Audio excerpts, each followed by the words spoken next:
Kahit tuluyan ng humina itong si Bagyong Salome, maganda pa rin po sa posibleng pag-ulan hanggang sa weekend.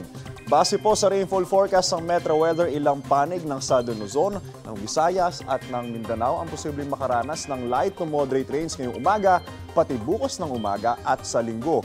Mas marami ng lugar kasama ang Metro Manila ang uulanin sa bandang hapon o gabi sa loob ng 3 araw, mga kapuso. Posible po ang heavy to intense rains na maaaring magdulot ng baha o kaya naman ng landslide. Sa ngayon, ITCZ o yung Intertropical Convergence Zone, ito po yung pagsasalubong ng hangin mula sa northern pati na rin po sa Southern Hemisphere ang magpapaulan sa Palawan, sa Negros Island at sa Mindanao. Mainit na easterlies naman ang umiral sa Aurora, Quezon at Camarines Norte. At shearline naman po o yung salubungan ng malamig na northeasterly wind flow at ng easterlies ang magbubuhos ng ulan sa Batanes pati na rin po sa Babuyan Islands. Mas makaasa po tayo ng mas maayos sa panahon dito sa Metro Manila at ilang pang panig bansa. Pero mga kapuso, take note, posible pa rin po yung mga local thunderstorm. Paalala po, stay safe and stay updated. Happy Friday po sa ating lahat. Ako po si Anjo Pertiera. Know the weather before you go.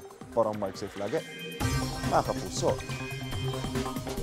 Kapuso, huwag magpapahuli sa latest news and updates. Mag-iuna ka sa balita at mag-subscribe sa YouTube channel ng GMA Integrated News.